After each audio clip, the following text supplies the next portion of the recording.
Hello friends, मैंने आपको भाग 2 में बताया कि वरुण यानी रावण ने 10 दिशाओं का ज्ञान प्राप्त किया और इसीलिए उसे दशानन कहते थे। तो ये 10 दिशाएं कौन कौन सी थी, इसके बारे में भी मैंने आपको बताया है। अब उससे आगे, जब विद्यालय में शिक्षा पूर्णतम ब्रह्मचारियों ने अपने में धारण करी, तो धारण करने के बाद 10 दिशाओं को जानने वाला ब्रह्मचारी वरुण दशानन बन गया और कर्मकांड को जानने वाला अश्वत्थामा विभीषण कर्मकांडी बना और विज्ञान कांड में रमन करने वाला सुनीति केतु, जो उसके कुंभकर्ण का बचपन का नाम था, कुंभकर्ण बना। इस तरह तीनों ब्रह्मचारी विद्या में पूर्ण हो गए और इसके पश्चात शुक्र देशवंत ऋषि ने महात्मा स्वाति पुलस्त ऋषि और उनके पुत्र मणिचंद्र को निमंत्रण दिया।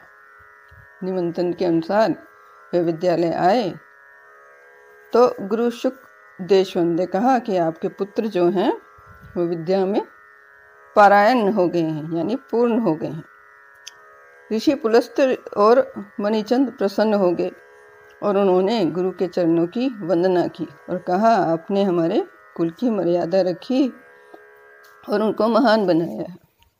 गुरु ने पुलस्त ऋषि को एकांत में ले जाकर कहा कि आपका जो बड़ा पौत्र है वह जीवन में मन का शुद्ध नहीं बनेगा।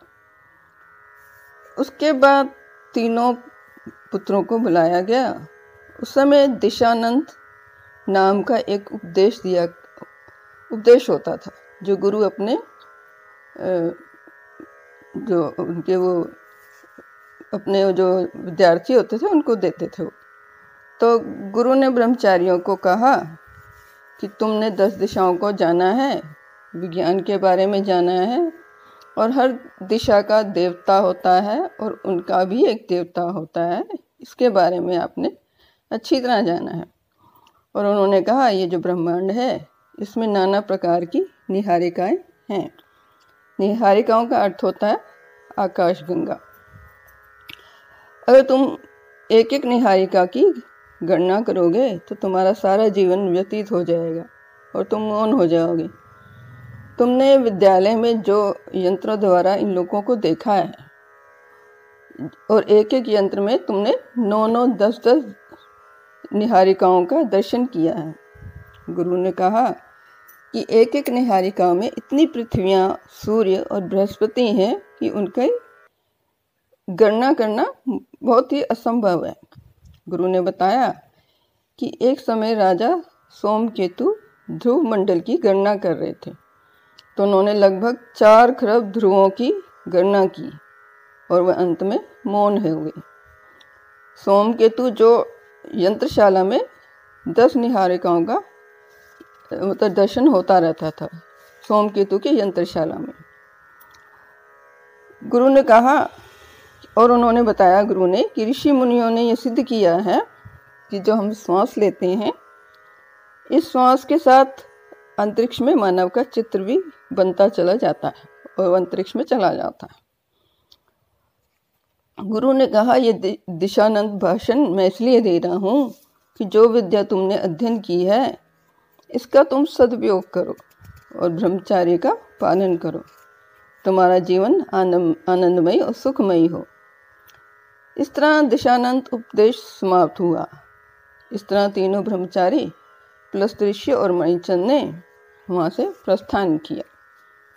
फिर उसके बाद उन्होंने अपने घर आए और उन्होंने गृह प्रवेश किया, जहाँ उनकी माता ने उनका स्वागत किया और आशीर्वाद दिया और उसके बाद उन्होंने उनको भोजन करवाया।